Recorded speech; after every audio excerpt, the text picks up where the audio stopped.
మర్నాడు ఉదయమే లేచి చకచకా పనులన్నీ ముగించి చక్కగా తయారై తాతగారి ఇంటికి వెళ్ళాడు. దారి పొడుగున ప్రీతిగల మన యేసు ఎంతో గొప్ప మిత్రుడు అనే పాట పాడుకుంటూనే వెళ్ళాడు. తన క్రొత్త స్నేహితుడైన యేసు తప్పక తనకు ఉద్యోగం ఇస్తాడనే విశ్వాసం అతనికి ఉంది. ఇద్దరూ కలిసి బాటా కంపెనీ మేనేజర్ గారిని కలుసుకున్నారు. స్నేహితులిద్దరూ కాసేపు వ్యాపార విషయమై మాట్లాడుకున్నాక బెన్సన్ తాతగారు అసలు విషయం చెప్పారు. మీ కంపెనీలో మా మనవడికి ఒక ఉద్యోగం ఇవ్వాలండి అన్నారు.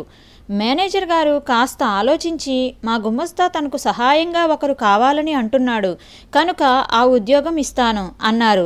తన ప్రార్థనకు జవాబు వచ్చిందని గ్రహించిన బెన్సన్ సంతోషానికి పట్టపగ్గాలు లేవు. ఆనందంతో మేనేజర్ గారికి కృతజ్ఞతలు తెలిపాడు. సోమవారం ఉదయమే వచ్చి ఉద్యోగంలో చేరు మేనేజర్ గారు అన్నారు. బెన్సన్ తనకున్న కొద్దిపాటి వస్తువులతో తాతగారి ఇంటికి వచ్చేశాడు. అతని గదికి వెళ్లాలంటే పూజగది దాటి వెళ్ళాలి. తను క్రైస్తవుడినని ఇంట్లో అందరికీ తెలిసేలా బెన్సన్ తన గది తలుపు మీద శిలువ ఆకారం రంగుతో వేసి దేవుడు మనకు తోడయ్యున్నాడు అనే మాటలు వ్రాశాడు. ఆదివారం గుడికి వెళ్ళి ప్రార్థనకు జవాబుగా దేవుడు తనకు దయచేసిన ఉద్యోగం గురించి సాక్ష్యం చెప్పాడు. ఉద్యోగంలో చేరి మొదటి రోజు నుంచి కష్టపడి పనిచేసి అక్కడి పద్ధతులన్నీ ఆకళింపు చేసుకున్నాడు. అధికారుల మన్ననలకు పాత్రుడయ్యాడు.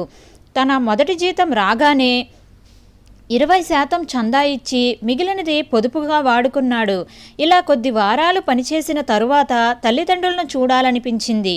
అప్పటికే వారిని చూసి చాలా కాలమయ్యింది. తను దాచుకున్న డబ్బు తీసి తల్లిదండ్రులకు, ఇంట్లో వారందరికీ బట్టలు, ఇతర వస్తువులు కొన్నాడు. నాకు ఇప్పుడు ఉద్యోగం ఉంది కనుక మా నాన్న నన్ను చూసి సంతోషించవచ్చు. నేను కొన్న వస్తువులు ఆయనకు నచ్చుతాయో లేదో అనుకుంటూ వెళ్ళాడు. తీరా ఇంటికి వెళ్ళేసరికి శారా ఒక్కతే ఇంట్లో ఉన్నది. పిల్లలందరూ బడికి వెళ్ళారు. బెన్సన్ను అంత దూరం నుండి చూసి శారా పరిగెత్తుకుని వెళ్ళి కొడుకును కౌగిలించుకున్నది. బాబూ, నిన్ను చూసినందుకు నాకు చాలా సంతోషంగా ఉంది. నీకు ఉద్యోగం వచ్చిందని విన్నాను. దేవతలు నిన్ను కరుణించారు అన్నది. అమ్మా, నాకు ఉద్యోగం రావడానికి కారణం దేవతలు కాదు. నేను నిజమైన సజీవుడైన దేవుణ్ణి తెలుసుకున్నాను. ఆయన నా ప్రార్థనకు జవాబుగా ఉద్యోగం ఇచ్చాడు. ఈ విషయం చెప్పడానికి నేను వచ్చాను అన్నాడు.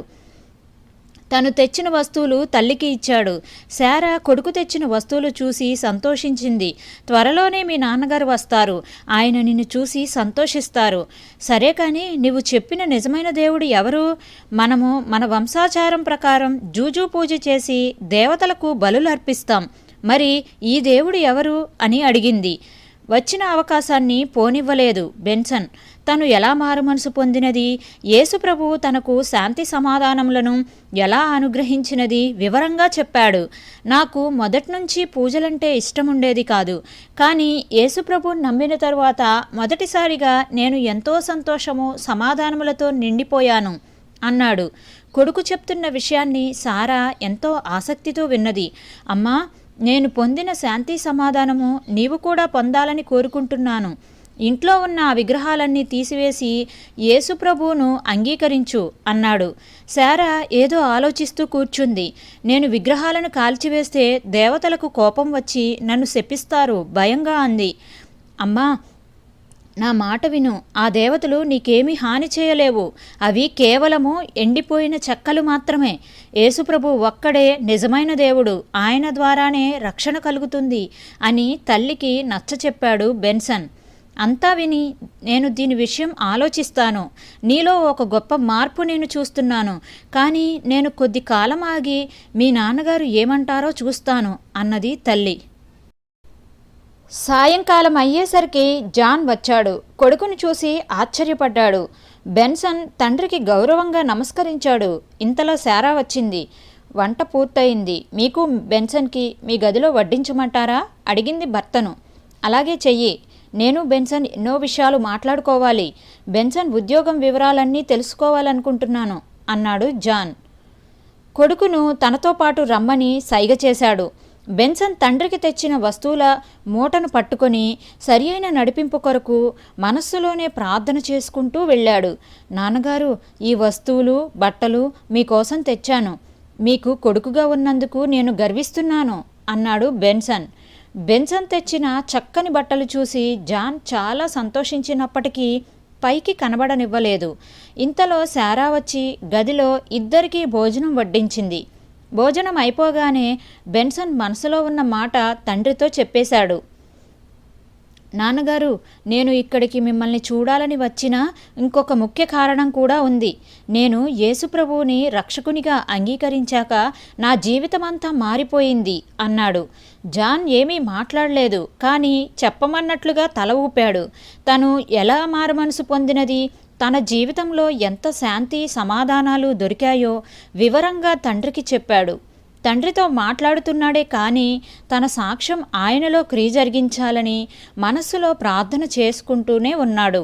చివరికి ధైర్యం చేసి, నాన్నగారు, మీరు కూడా విగ్రహాలను కాల్చివేసి యేసుప్రభువుని స్వంత రక్షకునిగా అంగీకరించండి. మీకు మనశ్శాంతి దొరకడానికి అదొక్కటే మార్గం అన్నాడు. జాన్ ముఖంలో కొంచెం విసుగు కనిపించింది. కానీ ఈ దేవతలు మన పితరుల దేవతలు. వంశపారపర్యంగా మనం వాటిని పూజిస్తున్నాం. మనల్ని కాపాడమని వాటికి పూజ చేసి నాకు, నా కుటుంబానికి, నా జాతికి ఏ కీడు రాకుండా చూడడం కులపెద్దగా నా ధర్మం. నీవు యేసుక్రీస్తును అంగీకరించినందుకు నేను సంతోషిస్తున్నాను, కానీ ఈ దేవతలను విడిచిపెట్టడం నాకు అసాధ్యం. జాన్ అడ్డంగా తల ఊపి అన్నాడు.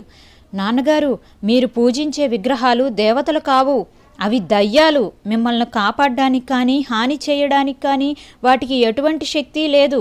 మీరు యేసుప్రభువుని నమ్మినట్లయితే ఈ దయ్యాలు మీ దగ్గరకు రావు మరింత పట్టుదలతో అన్నాడు బెన్సన్. కొడుకుని చూస్తే తండ్రికి చాలా ఆశ్చర్యం అనిపించింది. ఎందుకు పనికిరాడని పెంట మీద పారేయమన్నవాడు వీడేనా? ఇప్పుడు తనతో ఎంతో ధైర్యంగా మాట్లాడుతున్నాడు. తన పిల్లలందరిలో పనికిరాడు అనుకున్నవాడే ఎంతో ప్రత్యేకంగా ఉన్నాడు.